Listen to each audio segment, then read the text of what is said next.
اعلی حضرت مفتی اعظم حجت الاسلام بریلی تجھے سلام۔ السلام علیکم ورحمۃ اللہ تعالی وبرکاتہ۔ مرکز اہل سنت جامعہ رضویہ منظر اسلام کے یوٹیوب چینل ہم سبق درس نظامی میں آپ کا خیر مقدم ہے۔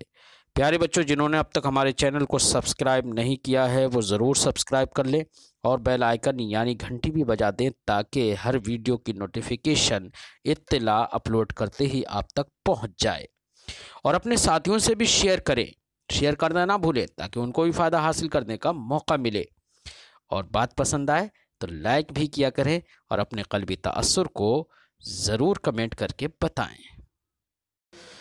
بسم اللہ الرحمن الرحیم۔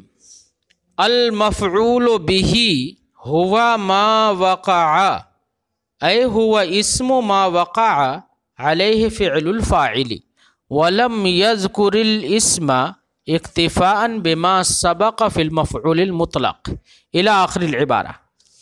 آج کے سبق میں صاحب کافیہ مفعول به کی تعریف کرتے ہیں کہ مفعول به کیا ہے۔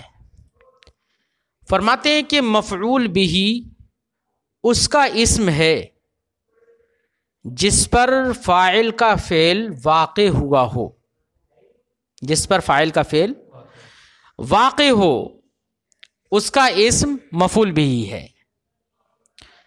مثال کے طور پر ہم نے کہا ضرب زید عمرا، تو یہ عمرا مفعول به ہے کیونکہ زید فاعل ہے، زید کا فعل ضرب جو ہے مارنا یہ امر پر واقع ہوا ہے، امر پر واقع ہوا ہے، لفظ امر پر واقع نہیں ہوا ہے، امر کے مسمى پر واقع ہوا ہے۔ تو ضرب تو واقع ہوئی ہے، ضرب کے کس پر؟ امر کے مسمى پر، لیکن مفعول به کا تعلق چونکہ الفاظ سے ہے اس لیے اس مسمى پر دلالت کرنے والا جو اسم امر ہے یہ مفعول به کہلائے گا۔ اس لیے صاحب کافیہ نے یہاں پر اگرچہ لفظ اسم ذکر نہیں کیا ہے لیکن چونکہ مفعول مطلق میں لفظ اسم ذکر کر چکے ہیں تو اسی پہ اکتفا کرتے ہوئے یہاں پر لفظ اسم کو ذکر نہیں کیا ہے۔ مراد وہی ہے کہ مفعول به اس کا اسم ہے جس پر فاعل کا فعل واقع ہوا ہو۔ بات سمجھ میں آ گئی؟ فرماتے المفعول به ہوا ما وقع، اے یہ ہوا اسم ما وقع، مفعول به اس کا اسم ہے جس پر واقع ہوا ہو فعل الفاعل، فاعل کا فعل واقع ہوا ہو۔ ولم یذکر الاسم، مصنف علیہ رحمۃ والرضوان نے اسم کو ذکر نہیں کیا، اکتفاء بما سبق، اس پر اکتفا کرتے ہوئے جو ما قبل میں یعنی مفعول مطلق کی بحث میں گفتگو میں تعریف میں گزر چکا ہے۔ المراد بوقوع فعل الفاعل علیہ تعلقہ به بلا واسطۃ حرف الجر، یہاں سے صاحب شرح جامی علیہ رحمت و رضوان مفعول به کے اندر جو لفظ صاحب کافیہ نے استعمال کیا تعریف میں، کہا وقع، واقع ہو فاعل کا فعل جس پر، وہ مفعول به ہے، تو وقوع سے کیا مراد ہے؟ تو صاحب شرح جامی وقوع سے مراد بتا رہے ہیں کہ وقوع سے مراد ہے کہ فاعل کے واقع ہونے کا مطلب ہے فاعل کا فعل جس سے متعلق ہو، جس سے فاعل کا فعل جس سے متعلق ہو بغیر حرف جر کے واسطے کے، لہذا حرف جر کے واسطے سے اگر فاعل کا فعل کسی سے متعلق ہو گیا تو اس کو مفعول به نہیں کہیں گے۔ لہذا ہم نے کہا ضرب زید عمرا، تو زید کا فعل یعنی فاعل کا فعل جو ضرب ہے وہ امر سے متعلق ہے، یہاں کیا ہے؟ امر سے متعلق ہے اور بغیر حرف جر کے یہاں پر ہے، بغیر حرف جر کے، کوئی واسطہ حرف جر نہیں ہے یہاں۔ اس کے برخلاف ہم نے کہا مررت بزید، مررت بزید، میں زید کے پاس سے گزرا، تو ظاہر بات ہے متکلم جو یہاں پر ضمیر متکلم ہے تا، وہ فاعل ہے، تو فاعل کا فعل یہاں پر مرور ہے، گزرنا، اس کا تعلق کس سے ہے؟ زید سے، مررت بزید، زید سے اس کا تعلق ہو گیا نا، کیا ہو گیا؟ تعلق ہو گیا، لیکن تعلق تو ہوا حرف جر کے واسطے سے ہوا. کس سے ہوا؟ لہذا اب اس کو مفعول بھی نہیں کہیں گے، جار مجرور ہی کہیں گے. تعلق تو ہے یہاں پر بھی. تو یہاں پر وقوع فعل سے مراد تعلق الفعل بلا واسطۃ حرف الجر مراد ہے. فرماتے ہیں وَالْمُرَادُ بِوُقُوعِ فِعْلِ الْفَاعِلِ عَلَيْهِ، فاعل کے فعل کا اس پر واقع ہونے سے مراد تعلقہ بہ بلا واسطۃ حرف الجر، اس کا یعنی فعل کا مفعول سے متعلق ہونا ہے حرف جر کے واسطے کے بغیر. فَإِنَّهُمْ يَقُولُونَ، کیونکہ نحویین یا بولنے والے کہتے ہیں ضربت زیدن میں، کیا کہتے ہیں؟ ان الضرب واقع علی زید، کہ یہاں پر ضرب واقع ہے زید پر. ولا یقولون، اور یہ نہیں کہتے ہیں کہ مررت بزیدن کے اندر یہ نہیں کہتے ہیں ان المرور واقع علیہ، یہ نہیں کہتے ہیں، حالانکہ تعلق تو دونوں میں، لیکن یہاں پر واقع علیہ کیوں نہیں کہتے؟ کیونکہ یہاں پر حرف جر کے واسطے سے ہے تعلق، اس لیے اس کو واقع نہیں کہتے. اس کا مطلب یہ کہ وقوع سے مراد ہی یہاں پر کیا ہے؟ بغیر حرف جر کے تعلق ہو جانا. بل متلبس بھی، بلکہ کیا کہتے ہیں کہ مرور زید سے متلبس ہے. فخرج به المفاعیل الثلاثہ، لہذا وقع کی قید سے مفاعیل ثلاثہ خارج ہو گئے مفعول بھی کی تعریف سے. کون سے مفاعیل ثلاثہ باقیہ؟ مفعول معہ، مفعول لہو، مفعول فی، یہ تینوں کے تینوں مفعول بھی کی تعریف سے وقع کی قید ہی سے خارج ہو گئے. کیوں خارج ہو گئے؟ فإنہ لا یقال فی واحد منہا، کیونکہ ان تینوں مفاعیل میں سے کسی کے اندر نہیں کہا جاتا ہے ان الفعل وقع علیہ، کہ فعل اس پر واقع ہوا ہے، یہ نہیں کہا جاتا ہے. اور یہاں پر مفعول بھی کی تعریف میں قید ہے وقع کی، تو وقع کی قید سے یہ خارج ہو گئے. نہیں کہا جاتا ان تینوں میں سے کسی کے اندر کہ فعل اس پر واقع ہوا ہے، بلکہ کہا جاتا ہے فیہ، اے وقع فیہ، فعل اس میں واقع ہوا. جہاں پر مفعول فی ہو تو فیہ کہا جاتا ہے کہ فعل اس میں واقع ہوا ہے. یا لہو کہا جاتا ہے، یعنی فعل اس کی وجہ سے واقع ہوا ہے. یا کیا کہا جاتا ہے؟ معہو، یعنی فعل کا وقوع اس کے ساتھ ساتھ ہوا ہے.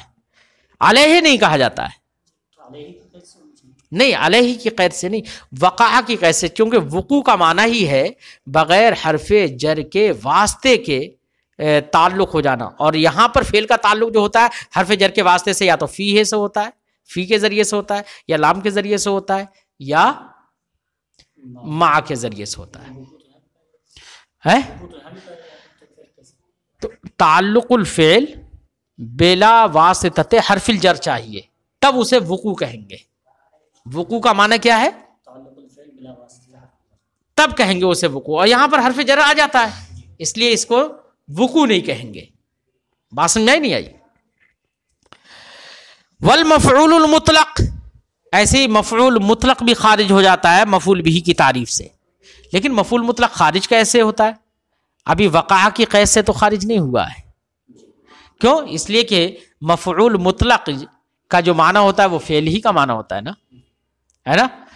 تو فعل کا تعلق مفعول مطلق سے جو ہوتا ہے وہ بلا واسطہ حرف جر ہوتا ہے. اس لیے مفعول مطلق ابھی مفعول بھی سے خارج نہیں ہوا ہے. لیکن وہ کس سے خارج ہوا ہے؟ فرماتے بما یفہم من مغایرتہ لفعل الفاعل.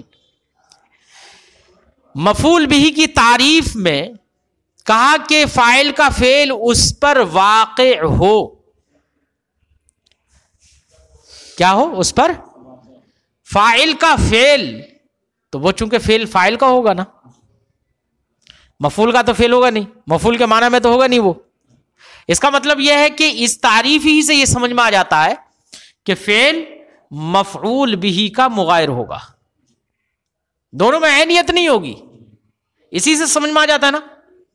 اس کے برخلاف مفعول مطلق وہ فعل مذکور کے معنی ہی میں ہوتا ہے. تو جو یہاں پر مغایرت سمجھ میں آ رہی ہے اس مغایرت کے سمجھنے سے مفعول مطلق مفعول بھی کی تعریف سے خارج ہو جائے گا.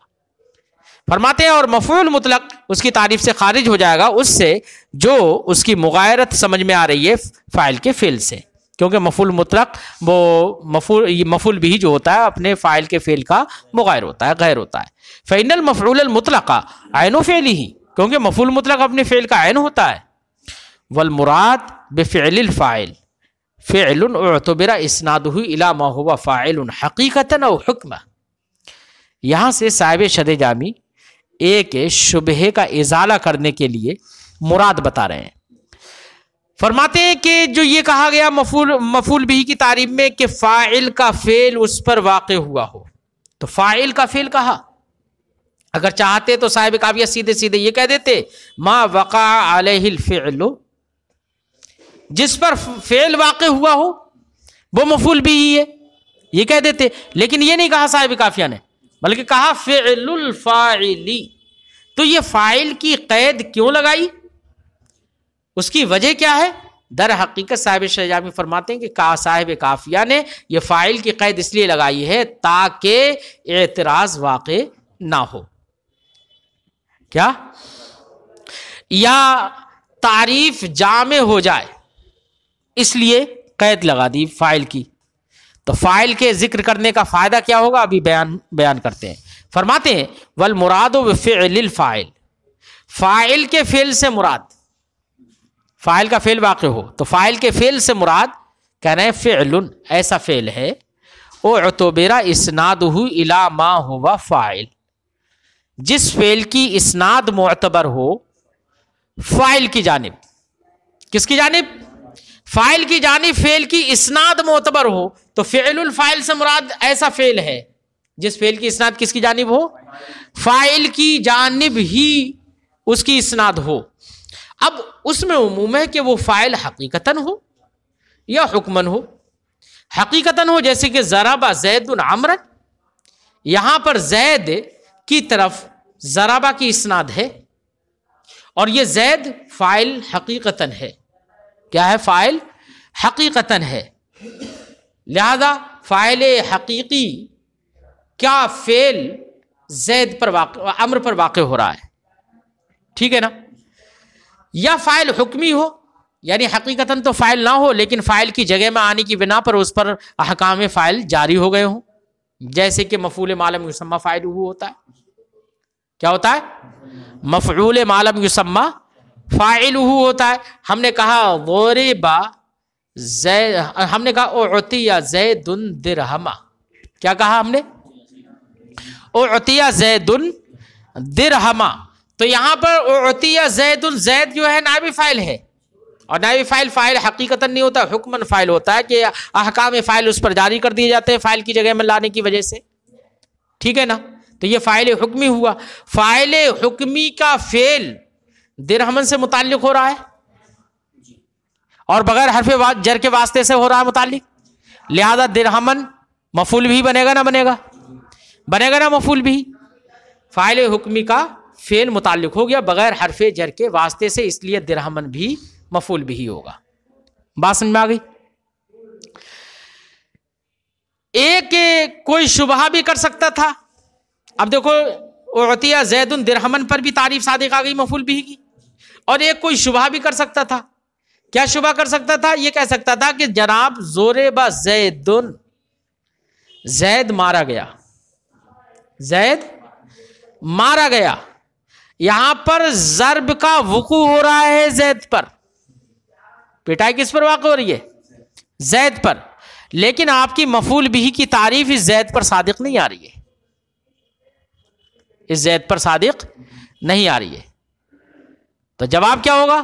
جواب یہ ہوگا کہ جناب یہاں پر جو ہم نے کہا کہ فاعل کا فعل واقع ہو تو فاعل کے فعل سے مراد ہماری یہ ہے کہ اس فعل کی اسناد فاعل حقیقی یا فاعل حکمی کی جانب ہو گئی ہو.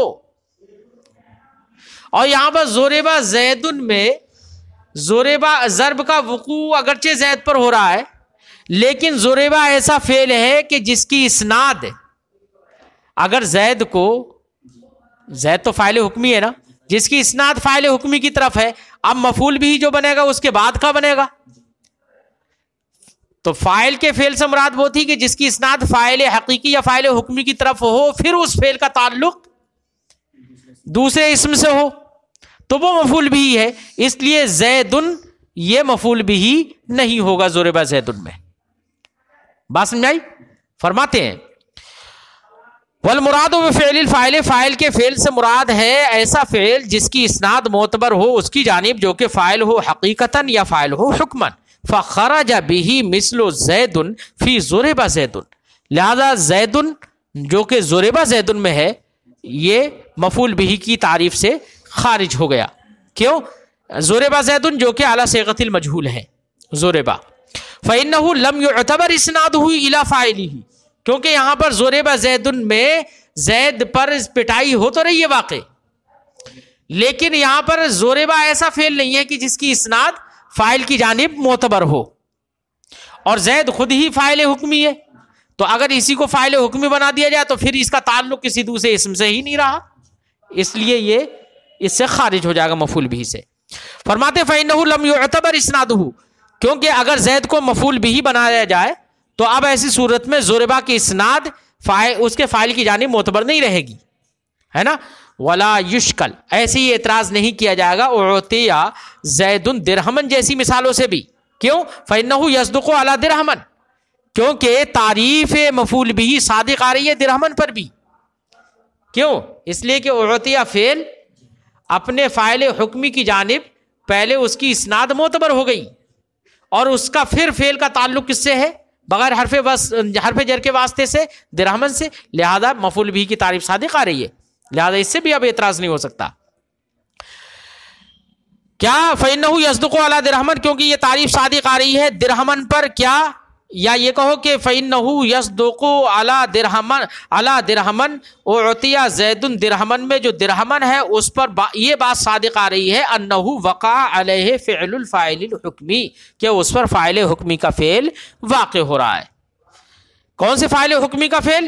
جس فاعل حکمی کی طرف اس فعل کی اسناد معتبر ہے. معتبر یعنی اسناد کر دی گئی ہے یہاں پر. فإن مفعول ما لم يسمى فاعله في حکم الفاعل, کیونکہ مفعول ما لم يسمى فاعله جو ہوتا ہے فاعل کے حکم میں ہوتا ہے. وبما ذکرنا ظہر فائدۃ ذکر الفاعل, اور ہم نے جو یہ تقریر کر دی نا اتنی, اسی سے ظاہر ہو گیا صاحب کافیہ کے لفظ فاعل کو ذکر کرنے کا فائدہ, کہ فعل الفاعل کہا, فاعل کا فعل واقع ہو. اگر فاعل نہیں ذکر کرتے تو صرف اتنا ہی کہہ دیتے کہ مفعول بھی وہ ہوتا ہے جس پر فعل واقع ہو, تو ضرب زید سے اعتراض رہتا, اعطی زید درہمن سے اعتراض رہتا. جب فاعل کہہ دیا تو فاعل میں ہم نے عموم بھی کر دیا, فاعل حقیقی ہو یا فاعل حکمی, لہذا اعطی زید درہمن سے بھی اعتراض نہیں ہوگا اور ضرب زید بھی خارج ہو جائے گا. بات سمجھائی؟ تو فاعل کے ذکر کرنے کا فائدہ سمجھ میں آ گیا. فرماتے ہیں وَبِمَا ذَكَرْنَا, ہم نے جو تقریر کر دی ہے, جو ہم نے ذکر کیا ابھی, اسی سے ظاہر ہو گیا فاعل کے ذکر کا فائدہ. فلا يرد, تو اب اعتراض نہیں ہوگا انه لو قال ما وقع علیہ الفعل لکان اخسرا, یا اب یہ اعتراض نہیں ہوگا کہ کوئی اعتراض کرنے لگے جناب صاحب کافیہ تو اختصار کے در پہ رہتے ہیں, ہے نا, انہوں نے تو بڑا اختصار کیا ہے. تو یہاں پر بھی اختصار, اگر اختصار ہی کر لیتے کہ کہہ دیتے کہ ما وقع علیہ الفعل, صرف اتنا کہہ دیتے, فاعل کہنے کی کیا ضرورت تھی؟ تو ضرورت کیا تھی وہ ہم نے بتا دی, ہے نا, اس کا فائدہ ہم نے بتا دیا. اس لیے صاحب کافیہ نے صرف فعل پر اختصار نہ کر کے فعل الفاعل کہا. فرماتے ہیں فلا یرد, تو اب اعتراض نہیں ہوگا انه لو قال, اگر صاحب کافیہ کہتے ما وقع علیہ الفعل لکان اخسر, کہ اگر ما وقع علیہ الفعل کہہ دیتے صاحب کافیہ صرف, تو یہ زیادہ مختصر ہوتا, تو یہ اعتراض نہیں پڑے گا. کیوں یہ نہیں کہا؟ اس لیے کہ وہ مقصود تھا صاحب کافیہ کا. جیسے مثال ضربت زیدن فإن زیدن قد وقع علیہ بلا واسطۃ حرف الجر فعل, تو یہاں پر ضربت زیدن میں جو زیدن ہے اس پر بغیر حرف جر کے واسطے کے فعل واقع ہوا ہے. کون سا فعل واقع ہوا ہے؟ فعل اعتبر اسنادہ, ایسا فعل واقع ہوا ہے جس کی اسناد معتبر ہے اس کے اس فاعل کی جانب الذی ہوا ضمیر المتکلم, جو کہ فاعل ضمیر متکلم ہے. یہاں تک مفعول بہ کی تعریف مکمل ہوئی. وقد يتقدم على الفعل، یہ مفعول بہ کے اب احکام صاحب کافیہ ذکر کریں گے، جس کو انشاءاللہ آئندہ سبق میں پڑھتے ہیں.